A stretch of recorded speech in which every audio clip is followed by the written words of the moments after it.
Time for business. Anti-Counterfeit Agency has raised alarm over the increased number of fake goods being sold in the country. The agency says that 70% of goods entering and sold in the country are counterfeit, with the agriculture and manufacturing sectors being the most affected. The government has warned traders selling fake goods that they will face the wrath of the law.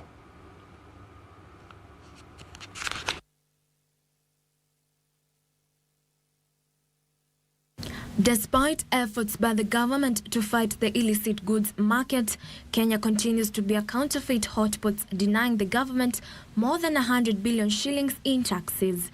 Last year, the government rolled out the National Illicit Trade Observatory, a platform for monitoring illicit trade in the country. The observatory tracks 6 types of illicit trade: counterfeit, uncustomed goods, restricted goods, piracy, and substandard goods.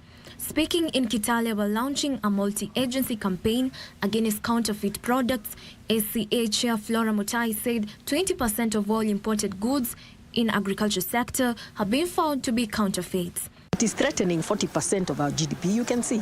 And this could be why you're finding youth not very attracted to agriculture, because they're saying, I try, I don't get enough. Then when they come to buy, wanauliza utachukua hii ya bei kali ama ya bei nafuu. So they'll take ile ya bei nafuu, not realizing they're perpetuating the same problem.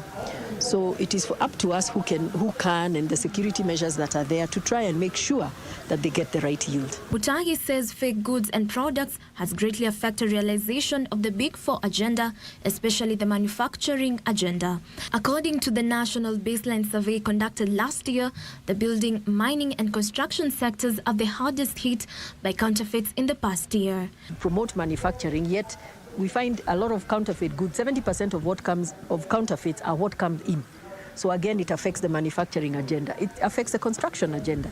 You know, the housing, because, you know, cement, we see cables, we see electronics, a lot of all those. And Trade and Industrialization Chief Administrative Secretary Lawrence Karanja says the sector with the most government revenue loss was food, beverage and non-alcoholic drinks at 23.19%, followed by textile and apparel at 20.09%.